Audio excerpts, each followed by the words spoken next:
pulling up, Uber black Cadillac, high heel boots and a sexy body full of tats. Baby's bad, oh baby's hella bad. After her there ain't no coming back. Wanna take a run at that. I think she's feeling me, turn it up a few degrees. My imagination of her body gets the best of me. Oh gosh, she's such a tease, bitten lips, bruised knees. I'm addicted to her, need her touching me, cause she got a bad little waist, and we tearing down this place.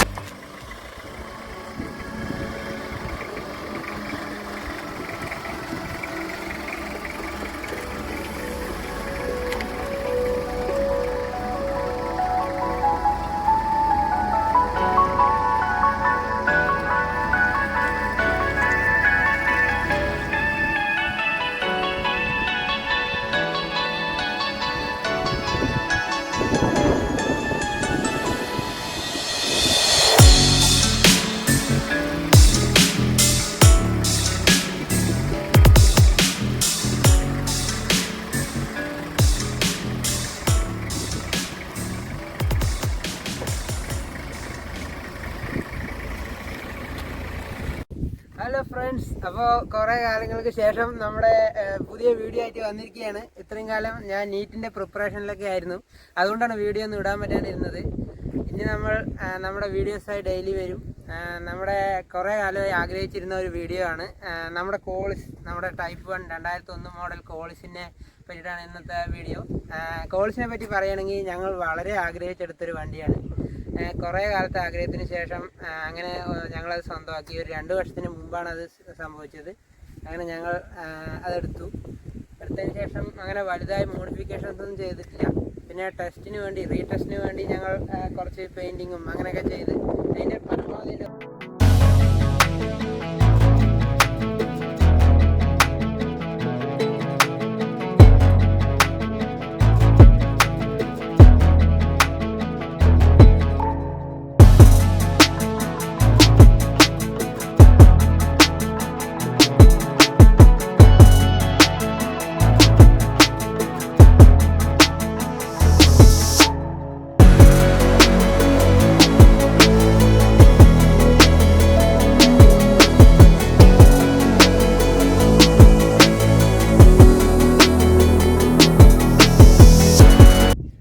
കോളിസിൻ്റെ ചരിത്രത്തിനെ പറ്റി പറയുകയാണെങ്കിൽ അത് ഇന്ത്യയിലേക്ക് Toyota കാൽ വെച്ചത് നമ്മുടെ ഈ കോളിസുമായിട്ടാണ്.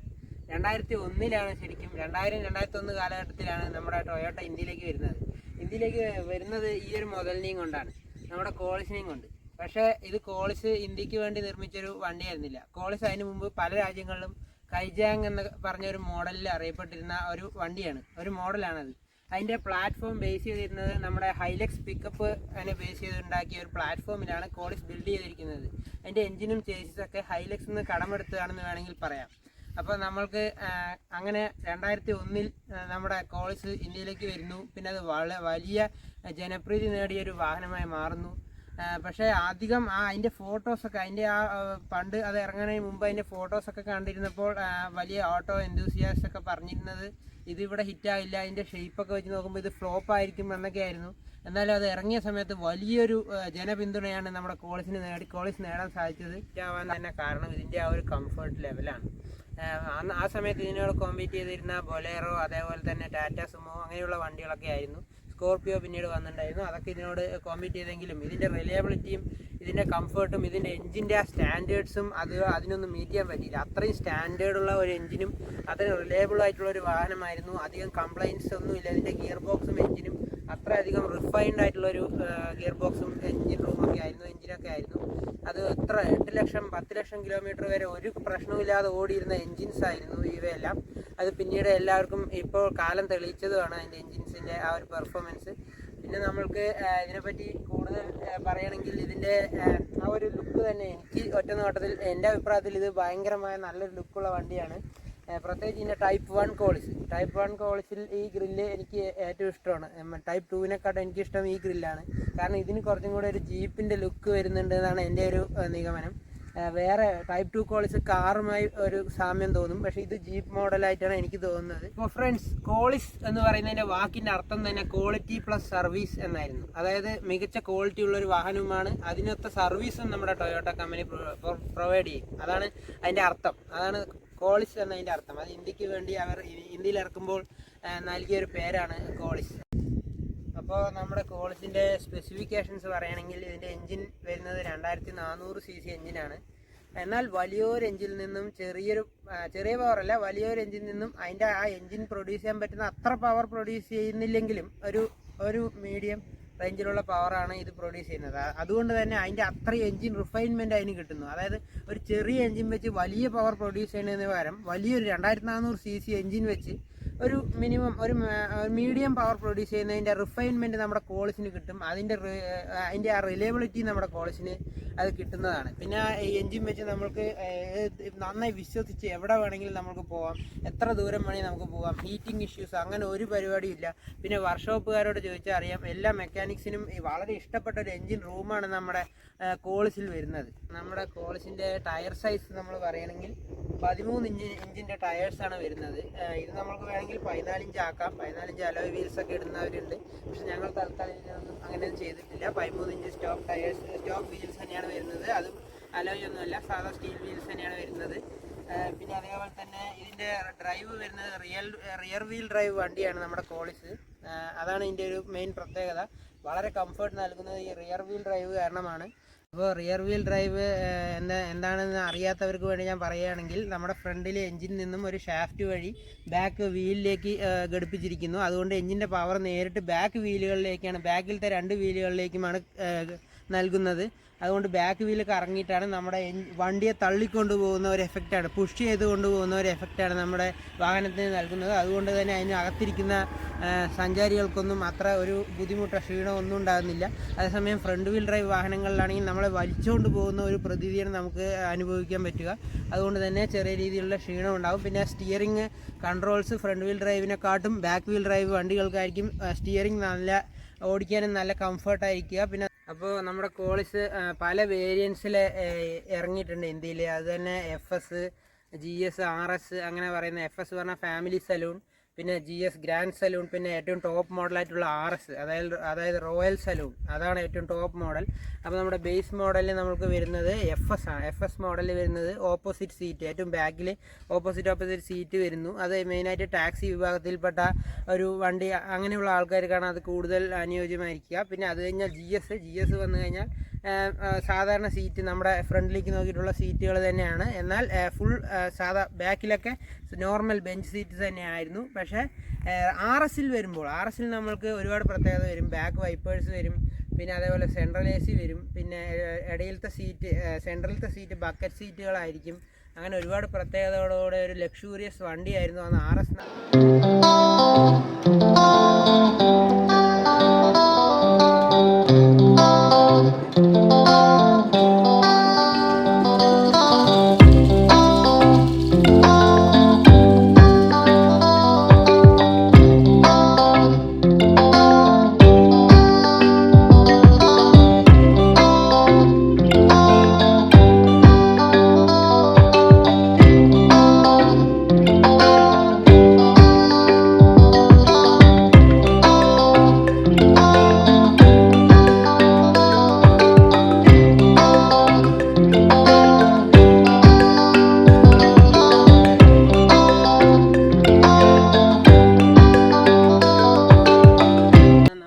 ചുള്ളിയാർ ഡാമിൻ്റെ view പോയിന്റിലാണ് ഉള്ളത്.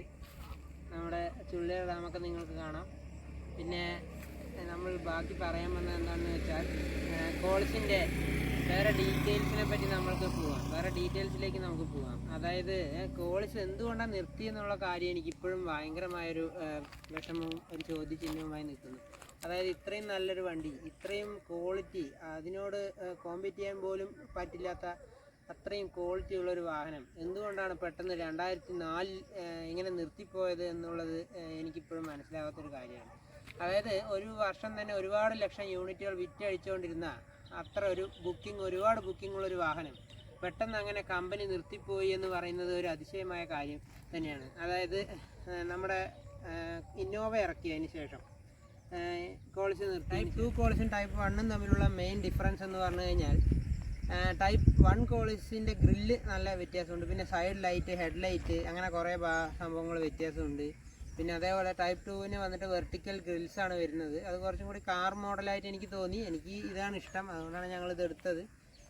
പിന്നെ ടൈപ്പ് 1 മോഡലിന് ശരിക്കും പറഞ്ഞാൽ അതിൻ്റെ ആ എൻജിൻ വന്നിട്ട് ജപ്പാൻ മെയ്ഡ് എൻജിനാണ്. ജപ്പാനിൽ നിന്ന് ഇമ്പോർട്ട് ചെയ്യപ്പെട്ട എൻജിൻസാണ് ശരിക്കും ടൈപ്പ് 1 കോളിസിൽ ഉപയോഗിക്കപ്പെടുന്നത്.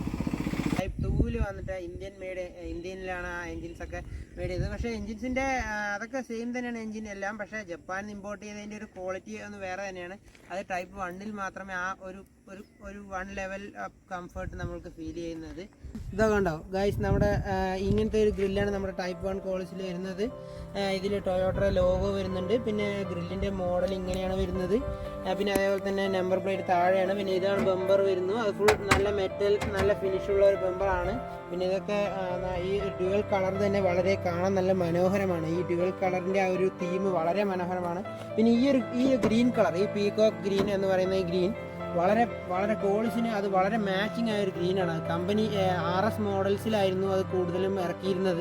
അത്രയും നല്ലൊരു മാച്ചിങ് ആയിട്ടുള്ള ഒരു കളറാണത്. ഒരുപാട് ഈ കേരളത്തിലോ ഇന്ത്യയിലോ തന്നെ ഏറ്റവും കൂടുതൽ വിറ്റുപോയ കളർ ഈ ഗ്രീൻ ആണെന്ന് എനിക്ക് തോന്നുന്നു. അത്രയും നല്ല മാച്ചുള്ളൊരു കളർ, അത്രയും നല്ലൊരു കളറാണ് നമ്മുടെ ഈ പീകോക്ക് ഗ്രീൻ എന്ന് പറയുന്ന കളർ. അത് തന്നെ നമ്മൾ സെലക്ട് ചെയ്തെടുത്തതാണ് കാശ്. അപ്പോൾ നമ്മുടെ കോളിസിൻ്റെ ടയർ കണ്ടോ, ടയർ ശരിക്കും പറഞ്ഞാൽ ടയർ ഈ വണ്ടി വലിയൊരു വണ്ടിക്ക് ഈ ചെറിയൊരു ടയർ എന്നൊക്കെ തോന്നിപ്പോവാം. ആദ്യം കാണുന്നവർക്ക് അങ്ങനെയൊക്കെ ചിലപ്പോൾ തോന്നാം. അതേപോലെ തന്നെ ഇതൊക്കെ നമ്മുടെ സൈഡ് ബീഡിങ്സും എല്ലാം വന്നിരിക്കുന്നു. അതേപോലെ ഒരു സ്കിഡ് പ്ലേറ്റ്, ഒരു ചവിട്ടി കയറാൻ ഒരു ഇത് വന്നിട്ടുണ്ട്. അത്രയും ഹൈറ്റുള്ളൊരു വാഹനമായതുകൊണ്ട് തന്നെ നമുക്ക് ചവിട്ടി കയറാൻ ഇവിടെ ഒരു ഇത് വന്നിട്ടുണ്ട്, സ്റ്റാൻഡ് വന്നിട്ടുണ്ട്. അതേപോലെ ഇൻറ്റീരിയറൊക്കെ കണ്ടോളൂ. പിന്നെ അതേപോലെ നമ്മുടെ ഡോറ് നല്ല വെയിറ്റുള്ള ഒരു ഡോറാണുള്ളത്. ഡോർ അടയ്ക്കുന്ന സൗണ്ട് ഞാൻ നിങ്ങൾക്ക് കേൾപ്പിച്ച് തരാം. കണ്ടോ, അപ്പോൾ തന്നെ ആ ഒരു സ്ട്രോങ്നെസ് നിങ്ങൾക്ക് മനസ്സിലാക്കാം. ആ ഡോറിൻ്റെ ആ ഒരു ക്ലോസിങ് സൗണ്ടിൽ തന്നെ നിങ്ങൾക്ക് ആ ഒരു സ്ട്രോങ്നെസ് മനസ്സിലാക്കാൻ കായ്. പിന്നെ അതേപോലെ തന്നെ അതിൻ്റെ ആ ഒരു ബാക്ക് സൈഡിൻ്റെ പോർഷൻ ഇതൊക്കെയാണ്. പിന്നെ അതിനൊരു സ്പോയിലർ വന്നിട്ടുണ്ട്. അതേപോലെ തന്നെ ഈ green colour, dual tone colour ഇവിടെ വളരെ വ്യക്തമായി കാണാം. പിന്നെ നമ്മുടെ കോളിസിൻ്റെ ഡീസൽ ടാങ്ക് ഈ സൈഡാണ് വരുന്നത്. അതേപോലെ തന്നെ നമ്മുടെ കോളിസിൻ്റെ വേറെ ഈ ബാക്ക് ഗ്ലാസ് വലിയൊരു ഗ്ലാസ് ഏരിയ നമുക്ക് വരുന്നുണ്ട്. പക്ഷേ ഇത് ഓപ്പൺ ചെയ്യാൻ പറ്റില്ല. എന്നാലും ഇത് നല്ലൊരു ഗ്ലാസ് ഏരിയയാണ്. ബാക്കിലിരിക്കുന്ന പാസഞ്ചേഴ്സിനും നല്ല വ്യൂ പ്രൊവൈഡ് ചെയ്തുകൊണ്ടുള്ള ഒരു ഗ്ലാസ് ഏരിയയാണ് കാണുന്നത്. പിന്നെ ടൈപ്പ് 1 കോളിസിൻ്റെ ഒരു പ്രത്യേകത എന്ന് പറയുന്നത് ഈ സൈഡ് ഡോർ, ഈ രണ്ടാമത്തെ റോയിലത്തെ ഡോർസ് എന്ന് പറയുന്നത് സ്ലൈഡിങ് വിൻഡോസ് ആണുള്ളത്. ഇതിലുള്ള ഈ ഒരു വിൻഡോസൊക്കെ സ്ലൈഡിങ് വിൻഡോസ് ആണുള്ളത്. പക്ഷേ ടൈപ്പ് 2 കോളിസിൽ അത് വന്നിട്ട് പവർ വിൻഡോസ് അഥവാ സാധാ വിൻഡോസ്, മേലേക്ക് ആക്കുന്ന വിൻഡോസ് ആണ്. ഇത് വന്ന് സ്ലൈഡ് ചെയ്യുന്ന വിൻഡോസ് ആണ്. ആ ഒരു പോരായ്മ ടൈപ്പ് 1 കോളിസിനുണ്ട്. അപ്പോൾ നമ്മൾ കോളിസിൻ്റെ ഇൻറ്റീരിയറിലേക്ക് പോവാം. ഇവിടെ ഒരു സീറ്റാണുള്ളത്. ഈ സീറ്റ് വന്നിട്ട് ഇവിടെ രണ്ടാൾക്ക് ശരിക്കും ഇരിക്കാൻ പറ്റും സുഖമായിട്ട്. ഈ 2 സീറ്റ്, പിന്നെ അത് ഡ്രൈവറുടെ സീറ്റ്. പിന്നെ ഇതിൻ്റെ ഗിയർ ലിവറാണ് ഈ കാണുന്നത്. ഗിയർ ലിവർ വന്നിട്ട് 5 സ്പീഡ് മാനുവൽ ഗിയർ ബോക്സ് ആണുള്ളത്. പിന്നെ അതേപോലെ നമ്മളൊരു മ്യൂസിക് സിസ്റ്റം വെച്ചിരിക്കുന്നു. നമ്മുടെ മീറ്ററിൽ വന്നിട്ട് നമുക്ക് കാണുന്നത് ഒരു സ്പീഡോമീറ്റർ, പിന്നെ ഒരു ഫ്യൂവൽ ഗേജ്, ടെമ്പറേച്ചർ മീറ്റർ, പിന്നെ അതേപോലെ കുറച്ച് വാർണിംഗ് ലൈറ്റ്സ് കൂടെയാണ് ഗായ്സ്. പിന്നെ ഇതിൽ ഓഡോമീറ്റർ അങ്ങനെയുള്ളതൊക്കെ ഉണ്ട്. പിന്നെ ട്രിപ്പ് മീറ്റർ, ചെറിയൊരു ട്രിപ്പ് മീറ്റർ ഉണ്ട്. അത് നമുക്ക് ഇതിലിങ്ങനെ അഡ്ജസ്റ്റ് ചെയ്യാൻ പറ്റും. ഈ ലിവർ പ്രസ് ചെയ്താൽ മാത്രം മതി, നമുക്ക് ട്രിപ്പ് മീറ്റർ 0 ആയി കിടക്കും. ആ ഒരു ഫംഗ്ഷൻ ഇതിലുണ്ട്. പിന്നെ അതേപോലെ തന്നെ ഇത് ടൈപ്പ് 1-ലാണ് ഈ മോഡൽ മീറ്റർ വരുന്നത്. ടൈപ്പ് 2-ൽ ഇതിലൊരു RPM മീറ്റർ കൂടെ ആഡ് ചെയ്യപ്പെടുന്നുണ്ട്. നമ്മൾക്കതില്ല. ഈ മോഡൽ ടൈപ്പ് 1-ൽ RPM മീറ്റർ വരുന്നില്ല. പിന്നെ ഇവിടെ ഒരു ടൊയോട്ടയുടെ സിമ്പൽ കാണാം. ഇപ്പോൾ സ്റ്റിയറിംഗ് തിരിച്ചു വെച്ചിരിക്കുകയാണ്. പിന്നെ അതേപോലെ ഇവിടെയാണ് കീ ഇടുന്ന ഭാഗം. പിന്നെ ഇതാണ് നമ്മുടെ ഫ്യൂസിൻ്റെയൊക്കെ ആ ഒരു ഭാഗമാണ് കാണുന്നത്. പിന്നെ ഇതേപോലെ തന്നെ ഇത് കുറച്ച് ബട്ടൺസ് ഒക്കെ ഇവിടെ ഉണ്ട്. AC വെൻസ് ഉണ്ട്. പിന്നെ ഇത് റിയർ വ്യൂ മിറർ, അത് നല്ലൊരു വലിപ്പമുള്ളൊരു മിറർ തന്നെയാണ്. ഇത് ബാക്കിലേക്കുള്ള മിറർ കണ്ടോളൂ, അത് നല്ലൊരു മിററാണ്. പിന്നെ വലിയൊരു ഗ്ലാസ് ഏരിയയാണ് നമ്മൾക്കുള്ളത്. ഈ ഗ്ലാസ് ഏരിയ നമുക്ക് വളരെ നല്ല ഒരു വ്യൂ നമ്മൾക്ക് സമ്മാനിക്കുന്നു. നമ്മളിപ്പോൾ ലോങ് ട്രിപ്പൊക്കെ പോകുമ്പോൾ, അതേപോലെ നമ്മൾ നല്ലൊരു ബ്യൂട്ടിഫുൾ ആയിട്ടുള്ള പ്ലേസിൽ പോകുമ്പോൾ ഫ്രണ്ടിലിരിക്കുന്നവർക്കും എല്ലാവർക്കും നല്ല അടിപൊളി വ്യൂ ആണ് നമുക്ക് കിട്ടുന്നത്. ഇപ്പോൾ ചെറിയ വണ്ടികളെ പോലെ താണിരുന്ന് വ്യൂസ് ഒരു മങ്ങലോ അങ്ങനെയൊന്നുമില്ല. ഇത് അത്രയും വിശാലമായ ഗ്ലാസ് ഏരിയയാണ് ഫ്രണ്ടിലുള്ളത്. അപ്പോൾ ഗായ്സ്, നമ്മൾ വണ്ടി ഇനി ഓടിച്ചുകൊണ്ട് സംസാരിക്കാം. പിന്നെ ഇതിൻ്റെ പാർക്കിംഗ് ബ്രേക്ക് ഇവിടെയാണ് വരുന്നത്. പാർക്കിംഗ് ബ്രേക്ക് നമ്മൾ ആദ്യം താഴോട്ട് എടുക്കണം. പിന്നെ അതിനുശേഷം നമ്മൾ ക്ലച്ച് ചവിട്ടി നമുക്ക് പോവാം.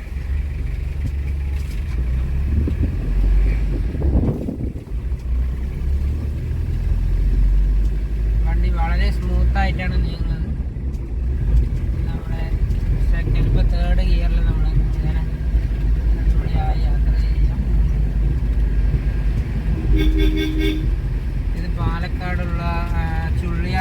എന്ന് പറയുന്ന സ്ഥലത്ത് കൂടെയാണ് നമ്മൾ പോകുന്നത്.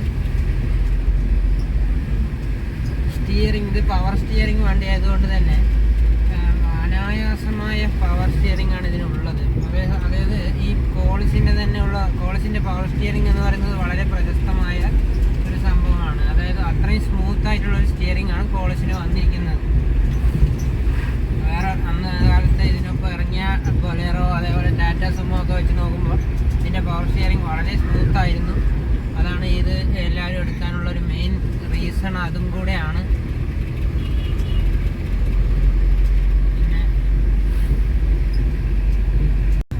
പിന്നെ നമ്മുടെ കോളിസ് മെയിനായിട്ടും എടുത്തുകൊണ്ടിരുന്നത് ഹില്ലി ഏരിയാസിലേക്ക് പോകാൻ വേണ്ടി കുറേ പേര് എടുത്തിട്ടുണ്ടായിരുന്നു. ഹില്ലി ഏരിയാസിലൊക്കെ ഇത് വളരെ അനായാസം കയറി പോകുന്നൊരു വണ്ടിയായിരുന്നു. ഇതിൻ്റെ പ്രത്യേകത എന്ന് പറഞ്ഞാൽ 5th ഗിയറിലിട്ടാലും അത്യാവശ്യം ലോ സ്പീഡിലൊക്കെ നമുക്ക് ഓടിക്കാം. നല്ലൊരു ടോർക്കി ആയിട്ടുള്ള ഒരു എഞ്ചിനാണ് ഇതിന് ഇത് പ്രൊവൈഡ് ചെയ്യുന്നത്. എന്നാൽ അധികം ഹയർ RPMസിലേക്കൊന്നും നമ്മൾക്ക് ഇതിന് ഓടിക്കുന്നതിൽ എഞ്ചിനും വണ്ടിക്കും ഇഷ്ടമല്ല, നമ്മൾക്കത് ഇഷ്ടപ്പെടില്ല. RPM പരമാവധി കുറച്ച് ഓടിക്കുന്നതാണ് വണ്ടിക്ക് സുഖം. പിന്നെ ഹൈവേസിലൊക്കെ വളരെ സ്മൂത്തായി ഒഴുകി പോകുന്ന ഒരു വാഹനമാണ് നമ്മുടെ കോളിസ്. തിരുവനന്തപുരം വരെ പോവുകയാണെങ്കിലും ഒരു ക്ഷീണവും നമുക്ക് ഫീൽ ചെയ്യില്ല. അതിന് മെയിനായിട്ടൊരു ഇത് എന്താണെന്ന് വെച്ചാൽ അത് റിയർ വീൽ ഡ്രൈവ് വാഹനമായതുകൊണ്ടുമാണ് ആ ഒരു ക്ഷീണം ഇല്ലാത്തത് എന്നാണ് എനിക്ക് തോന്നുന്നത്. പിന്നെ അതിൻ്റെ ഒരു മൊത്തത്തിലുള്ളൊരു ട്യൂണിങ്ങും എല്ലാം ഒരുമിച്ച് ഒരു ഇതായപ്പോൾ അത് വളരെ മികച്ചൊരു വാഹനമായി മാറി. ടൊയോട്ടയുടെ മിടുക്ക് തന്നെയാണ് എന്ന് നമ്മൾക്ക് പറയാം. പുതിയ ഇന്നോവയാണെങ്കിലും ഫോർച്യൂണർ ആണെങ്കിലും എല്ലാത്തിലും നമുക്ക് ആ ഒരു മികവ് കാണാൻ സാധിക്കും. എത്ര ദൂരം ഓടിച്ചാലും നമ്മൾക്ക് ഒരു ക്ഷീണവും ഇല്ല എന്നുള്ളതാണ്. അതായത് നമ്മളെ ഒരു ചെയറിലിരുന്ന് ഓടിക്കുന്ന പോലെ അത്രയും ആയാസത്തിൽ നമ്മൾക്കിത് ഓടിച്ചുകൊണ്ട് പോകാം. എത്ര ദൂരം വേണമെങ്കിലും നിങ്ങൾക്ക് പോകാം. ഒരു സ്ട്രെസ്സോ അങ്ങനെ ക്ഷീണമോ ഒന്നും ഉണ്ടാവില്ല. ഉദാഹരണത്തിന് ഞങ്ങൾ തന്നെ ഈ വണ്ടിയിൽ തിരുവനന്തപുരമൊക്കെ 3-4 പ്രാവശ്യം പോയതാണ്. തിരുവനന്തപുരം പോയിട്ടുണ്ടായിരുന്നു, വാൾപ്പാറ പോയി, അതേപോലെ ഊട്ടി പോയി. വാൾപ്പാറ എയർപിൻസൊക്കെ അനായാസമായി കയറി പോകുന്നുണ്ട്. ഈ 20 വർഷം കഴിഞ്ഞിട്ടും ഇത്രയും ഈ വണ്ടിക്ക് ഒരു ഇതുമില്ല, എഞ്ചിനൊന്നും ഒരു കേടുപാടും ഇല്ല. നമ്മുടെ പാലക്കാടിൻ്റെ ഭംഗി ആസ്വദിച്ചുകൊണ്ടുള്ളൊരു യാത്രയാണ്. പാലക്കാട് എന്ന് പറയുന്നത് അത്രയും കേരളത്തിൻ്റെ തനതായ ഭംഗി ഒളിച്ചിരിക്കുന്ന ഒരു നാടാണ് പാലക്കാട്. അപ്പോൾ ഇടയ്ക്ക് നിങ്ങൾ എൻ്റെ സബ്സ്ക്രൈബേഴ്സായ നിങ്ങൾ ഇടയ്ക്ക് പാലക്കാടൊക്കെ ഒന്ന് ഇറങ്ങണം, പാലക്കാടിൻ്റെ ഭംഗിയൊക്കെ ആസ്വദിക്കണം. ഇവിടെ മെയിൻ ടൂറിസ്റ്റ് പ്ലേസസ് അല്ലാണ്ട് ഈ കൊല്ലങ്കോട് ഭാഗത്തൊക്കെ ഒരുപാട് പ്ലേസസ് ഉണ്ട് നിങ്ങൾക്ക് എക്സ്പ്ലോർ ചെയ്യാനൊക്കെ. അവിടേക്കൊക്കെ വരണം. നമ്മുടെ ചാനൽ സബ്സ്ക്രൈബ് ചെയ്യണം. അതേപോലെ ഇനി നമ്മൾ ഇതേപോലെ ഒരുപാട് വീഡിയോസ് ഇടും. നമ്മുടെ ഇതിൽ ഇനി ഒരു i10 ഉണ്ട്, ഒരു 2010 മോഡൽ ഓട്ടോമാറ്റിക് i10 ഉണ്ട്. അതേപോലെ ഇനി കുറേ വണ്ടികൾ നമ്മൾ റിവ്യൂസ് ഇടുന്നതായിരിക്കും. ഇനി എന്നും എൻ്റെ ചാനൽ ആക്റ്റീവ് ആയിരിക്കും. ഞാൻ നീറ്റിൻ്റെ പഠിത്തമൊക്കെ കഴിഞ്ഞപ്പോഴാണ് ഞാൻ പിന്നെയും ഇതിലേക്ക് ഇറങ്ങി തിരിച്ചത്. അപ്പോൾ നിങ്ങൾ എൻ്റെ ചാനൽ സബ്സ്ക്രൈബ് ചെയ്യുക, ബെൽ ബട്ടൺ അമർത്തുക, എന്നെ സപ്പോർട്ട് ചെയ്യുക. Okay guys.